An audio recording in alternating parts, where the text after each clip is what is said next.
So moving on to the other retreat that I went to. So our guild, I'm a member of the Loudoun Sampler Guild here in Leesburg, Virginia, which is where I live, which I don't know if I should be putting that out there or not, but anyway, it's my name. If you're going to find me, you're going to find me, let me tell you. With my name, there's probably not another one that'll come up in a search. So let me see here, making sure I covered everything. Yep, covered everything on StitchCon. So then our guild. So our guild does an annual retreat in August. And our meetings are the second Saturday of every month, which means we go to our retreat the second Saturday of the month of August. And this year we had a lot of folks for one reason or another that weren't able to make it that normally come. So I think we had like 25. We're usually closer to 30. But it's a good size because of the location. It's held at Shrinemont, which is about 2 hours south of me. Like before you get to Harrisonburg. Yeah, it's like around Woodstock, that area. But it's a church retreat place that it was built in the early 1800s. It at one point served as a Civil War hospital, which most big buildings in Virginia at one point, if they were here then, probably served as something like that. But it's you have your main hall, and then they have buildings all around it. So you've got your lodging, and you have some houses as well. So if people are going, for a family reunion or something like that, they can just rent a house if they want to. So we have a meeting hall that it is mainly the facility really isn't air conditioned, but our meeting hall, the guild at one point donated money to purchase 2 window air conditioning units. Usually it's not really hot because it's a higher altitude, so it's more in the mountains. So in the evenings it really gets comfortable. A couple years ago, I can't say that because it was stifling hot, and it was really miserable because you just couldn't get any relief. Even though we had air conditioners in there and we were running them, I think the temperature was like 100 degrees and the humidity was almost 100% probably. So it was a little miserable. And out of all the years that I've been going, which is 11 or 12 years, that was the worst one. Usually it's very comfortable. You usually need like a sweatshirt or a light jacket in the evening because the way the temperature drops. This year we were very fortunate. The weather, I think it was around the low to mid 70s during the day and dropped into the low to mid 50s at night. So I think the second night we didn't even turn the fan on in our room. It was that comfortable. Which I kind of like because I like being able to layer versus I'm just hot and but the location, there's no TVs in the room, there's no telephones in the room until really a few years ago. Your cell phone didn't work, which was kind of nice. That's gotten a little bit better. So if you go to the lobby area, you can get onto their Wi-Fi, which people will do periodically just to kind of see what's going on out in the real world. But you're not inundated with all this noise and stuff. If you want to stay away from all of that, you can. So that's kind of nice. Basically, we go there and it's a weekend of we stitch and we eat and we do some shopping because my local needlework shop, owner Ellen and Patricia, who works at the shop with her in Stitches, they are members of the guild, so they bring some goodies for us. We also have a couple of other people that do that as well. But it's not, they don't have to sit at their table and be like a vendor the whole weekend.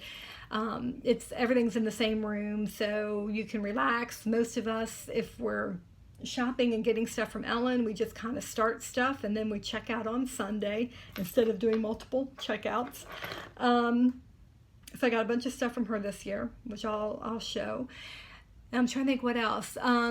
Since it is in a more rural type of area, the food is it's a buffet style. So you hear the bell, the dinner bell. We've got tables that we have. You go in, you go through the line, you sit down, and the meals are all very good. They're home cooked meals. So like one night's meatloaf, one night's barbecue or fried chicken, fresh, mashed potatoes, not instant potatoes, real potatoes, salads, fresh vegetables, corn. The bread is usually homemade. The rolls, everything. So everything is good. So when you're going to go there, you just kind of go, okay, this is probably not going to be the best weekend to be watching what I eat. But you can still, because if you're really watching it, you can have salad. You don't have to have all the other stuff, as tempting as it is. But so they do a really good job with that. But it's just nice to be able to get away with people that you've known for a long time and just stitch. They do door prizes. The two ladies that are in charge of it, they do door prizes, and they have a retreat project. But you can pretty much just do whatever you want to work on. You just do that. And a few years ago, I did the yard crawl. Me and one of the other ladies. If you're not familiar with that, if you go down Route 11. Yes, Route 11 in the Shenandoah Valley area, which is where this is located. People will literally just have their yards, and they'll have stuff in their yard for you to buy. So they call it's like a big old yard sale that goes all the way down Route 11. So they call it the yard crawl. So we did that a few years ago. I haven't done that again because I don't know, because I guess that's really not why I'm going down there. It's more to, stitch and just relax. The other thing too that's nice is it is not too far from the Route 11 potato chip factory. So if you're ever traveling down 81 and you're around Mount Jackson, Woodstock area, well, you'll go past Woodstock, so it's more like Mount Jackson area. Their factory is not that far off of, actually you can see 81. So it's worth going in. You can watch them make the potato chips. They have ones that you can taste, and then you can purchase there as well. So I always do that because my family loves them. And I think after the first year I did that, if I didn't come back with potato chips, they would probably tell me I needed to leave again because they've kind of gotten used to it. They don't always have all of the flavors because it depends on the season, because it's made from fresh potatoes. So like they didn't have sweet potato. So that's one that's very, very seasonal. But since it was back to school, they had the little like snack pack that I could buy, which are good for the kids and my husband because it's portion controlled. Because you could start eating those things and have a bag pretty much half gone before you know it, because they're really good. So I always do that. And I usually pick up, my husband my husband works from home, so he lives in jeans and t-shirts. So I try to pick up whatever new t-shirt that they have for him, which I did this year because I was like, oh, you need some new ones. Let's see here. So let me show what I did get from Ellen.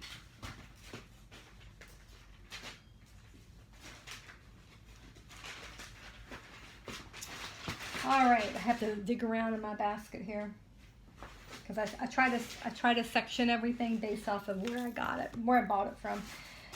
So I picked up a lot of fabric from her. I've been on a fabric buying adventure, I guess.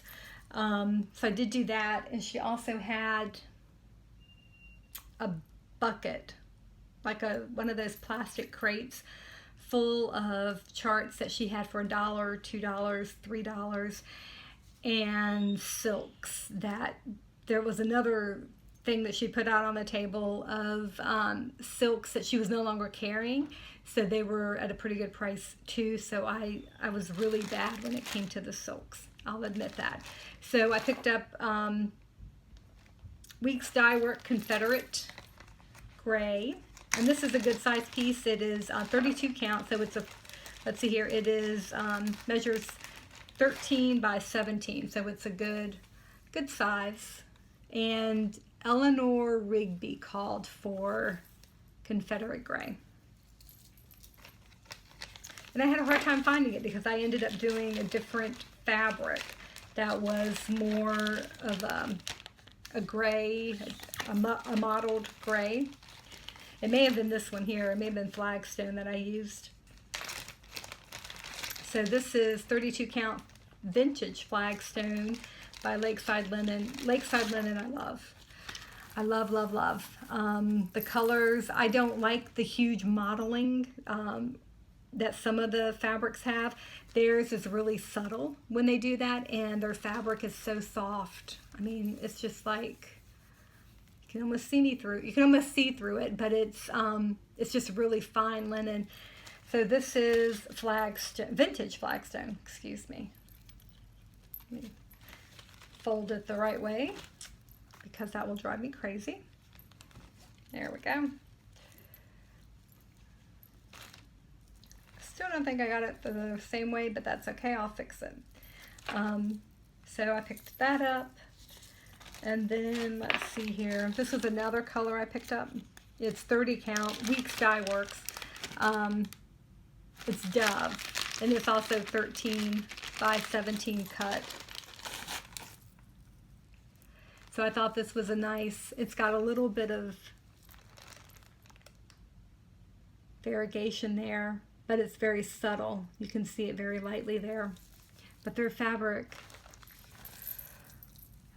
soft too. All right, so I'm trying to put them in the bags because they've got their little tags in the bag, and I don't want to forget what they are. And if I just sit them down, I will forget. All right, so as I said, there is a silk that she's no longer going to carry. So it's called Gumnut Yarns, which I've never really used, but I went ahead and I thought, you know, for silk, it's a good price. Everyone else liked it. It feels great. So I just went ahead and picked up colors that I normally use. So I got quite a few. I think when I counted, I had 43. But it was a really good price. In case my husband's watching. It's a really good price. Even though he never really says anything. He just goes, okay. So those are my greens and blues. Aren't they beautiful? The colors. They've got a nice sheen to them. And I'm not sure why Ellen's not carrying them. I don't know if it's just she's running out of space and has to, because I honestly have never seen a pattern that these have been called for, but that doesn't mean that they're not good or anything like that. It's just I haven't come across it. But I didn't even think to ask her why she's not carrying it, but I thought this was a gorgeous, and it's not going to show up there. It's more of a it's variegated. It has it looks like it would be a good color for a pumpkin, and then the darker one, it's variegated too, but the variegation is very subtle, and they look more coral in the camera, but they're more on the orange side. And then, so what I tried to do is I tried to get a dark, a medium, and then a lighter color so that I could cover, you know, most of the bases. And because it's kind of hard when you're buying and you don't really have a pattern, but that was what I did. So I did pick up two lighter colors because this one's more of a, this one's more peachy and this one's more of a light orange. So now I'll have to organize them all, but I just left them in the bags that I gathered them in. And then I did a grouping of purples, because I think flowers are pretty in purple, but that's, you know, that's me. I like purples and pinks for flowers. So there was a lot of variations of the purple. So as you can see, aren't they beautiful? Aren't they pretty? Look at those colors. You can't pick just one. You can't do it. There's the purple, and then thought I got more, but I guess not. So seemed like a lot more because I was standing there for a long time going through the colors. They were kind of laughing at me, but then at the same time, we really had nowhere to go. I had all weekend to go through the colors, so. And then these are more of my pinks.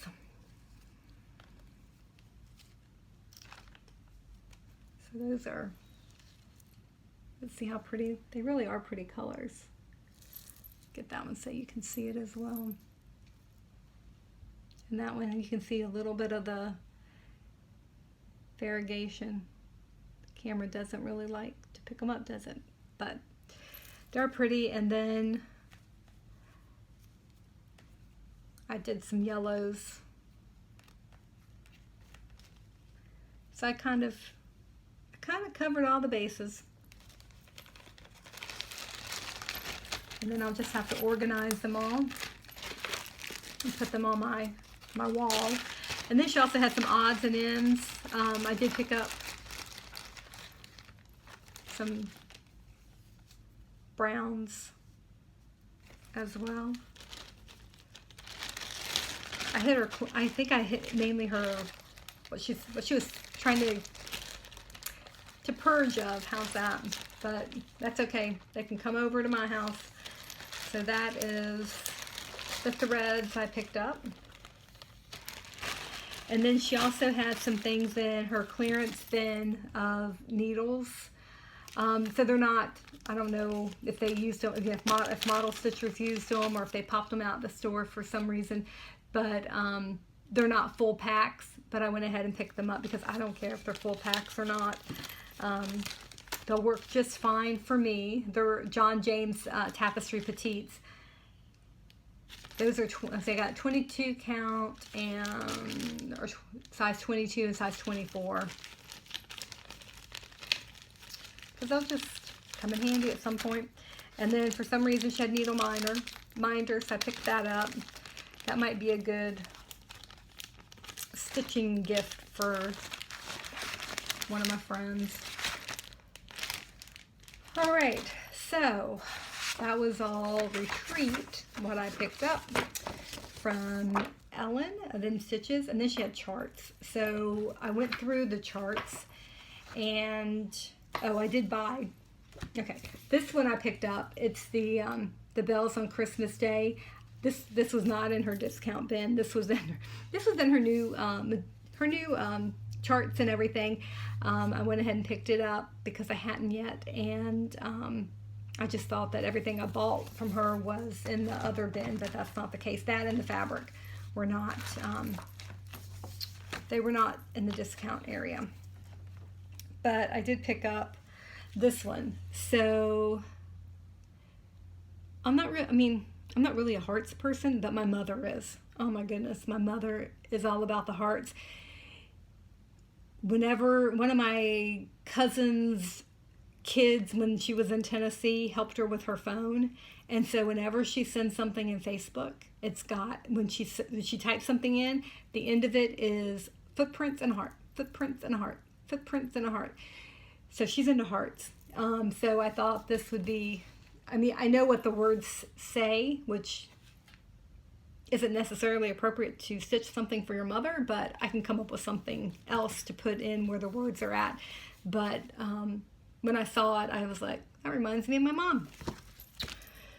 And then I picked this up. I have this, but the chart that I found, it was used, so it's kind of ratty. So I went ahead and picked this up. This is the Needles Work Sampler by Dawn Lewis. So I grabbed that. And then this is an Annie's cross stitch. I like cardinals. My winter dishes or my Christmas dishes are Lennox, I think Winter Garden or something like that. There's cardinals, so there's birds on them. So I really liked this one right here. And that was why I picked it up. And then these are miniature samplers by Homespun Elegance. And they are, let's see here. They're stitched on 28 count. And they're small. So one is 48 by 35, the other one's 44 by 31, and then I'm going the wrong direction. Oh, well, that's odd. There we go. And then let's see here, 45 by 31 and 45 by 31. So they're all the same size except for the one. So I really like this. So there's a patriotic one, and I like the flag. I like the log house. I like them all. So I went ahead and grabbed that one. And then I was really surprised to see this one. So I love Mary Cox's stuff. Years ago, when I would dream about going to Christmas in Williamsburg, when it was done by Hoffman, I think, at the time, and Mary Cox always was one of the teachers, and at that time it was just cost prohibitive. We had not been married very long, and then we moved to Florida, so by the time I was actually able to go and justify going to Christmas in Williamsburg, it was when I moved back to Virginia, and I think it was probably the late 2000s that I went, because when I got back into stitching and all that stuff, because life gets busy. So one of the classes that I took was the French bonbon box that she taught, and I had everything stitched, but I'm gradually putting it together still because it makes me so nervous to put it together. But I took a class there, and then there was another one that I took when she taught through Gathering of Embroiderers, which was also in Williamsburg, and it was a Williamsburg tray. So I just love her stuff. I love how she finishes. It's very delicate. It's not real ornate. So I was really surprised when I found this in the bucket that Ellen had. And I was glad I saw it first, because I can tell you right now, I would not have been the only one grabbing this in the group that was there, because a lot of the guild members would have swooped in on this one. But it's Mary's Heirloom sewing case. That's all those law classes. Mary's Heirloom Sewing Case, one, and accessories. So it's just a sweet little case. I was happy to snag that one. And then I think that's all my haul. I know I spent a lot this summer. But I haven't done that in a while, so it was kind of fun. So I'm not going to apologize too much for that, because it was fun. And then let's see here. What else do I have going on? Oh, so now that I'm talking about retreats, so I went to StitchCon this summer. I went to my guild retreat this summer, and I'm in the middle of planning a retreat here in Warrenton, Virginia, in April of next year. So it's the Love to Cross Stitch Retreat. If you've seen any information about it, or if you want to know more about it, just go to the Facebook group. I have it out there. There's a general Facebook group, and then once with all the information about the retreat, there's a flyer out there that has all of the retreat information, and also my last video talked a little bit more about the retreat. So if you're interested, you can always go back and watch that one. At this point, I'm really doing wait list, but there's still a long time between now and April. Things happen.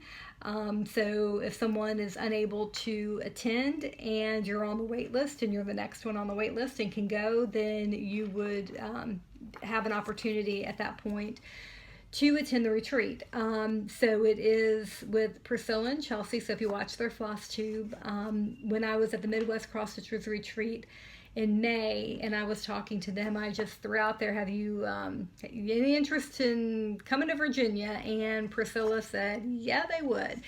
So when I came back, I started looking for a location, found one, and started putting all the logistics together. So I have room for 50. And I'm pretty much, I have that last one kind of goes in and out because for a variety of reasons, but that's okay.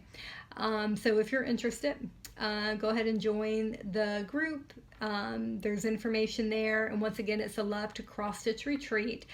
and I'm hoping that I can do it on an annual basis. So everyone so far has been wonderful to work with.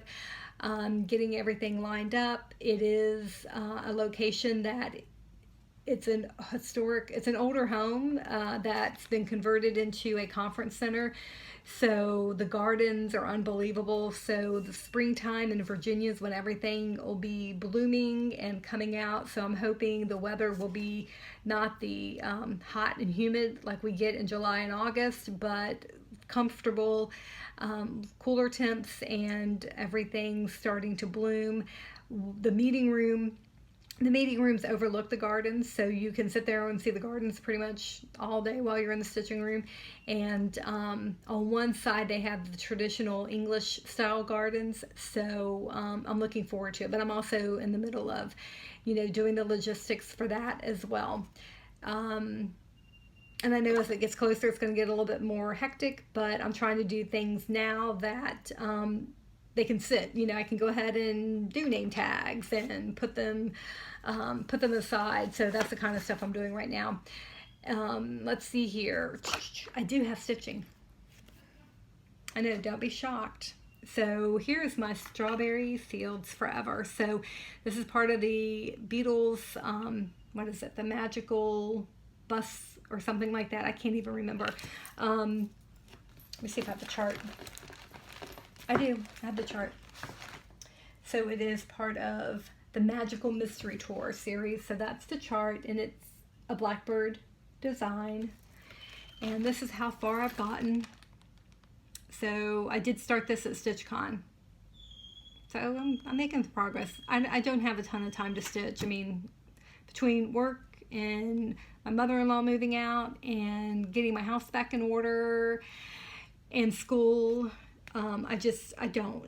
And I also do my accessories as well. So, and sometimes I'm really busy with that, and then sometimes I have a lull, which is okay, because that's one of the reasons why it's fun to do, is because I can do it as I need to. So anyway, so this is the stitching that has been done so far on that one. So, all right. Well, if you have stayed with me to this point, congratulations, because I realize this is going to be a long one, but like I said, I don't do them very often. If this is too long, I apologize. You can always pause and come back, or skip through to what you want to watch. So I hope you enjoyed hearing about my summer retreats and seeing some of my acquisitions. How's that? As well as my stitching. And I do appreciate y'all stopping by. If you want to keep in touch, if you want to know when my next video comes out, be sure to hit the subscribe button. When you hit the bell, and so hit subscribe and then hit the bell for notifications. You have to hit the bell for notifications or you won't get them. Let's see here. You can follow me on Instagram and Facebook, Sampling of Memories. All of my YouTube channel, Instagram, Facebook are all Sampling of Memories, to make it very simple. And I will put some information down below in regards to some of the items I referenced and showed, so that you know where to find them and what their names are if you are looking for them. And I will also put the link to the Love to Cross Stitch Retreat Facebook group if you're interested in that. And as always, I hope you have an enjoyable time between now and the next time we get to visit again. And I hope you find lots of time in between there to stitch and just enjoy your hobby. Thank you. Bye.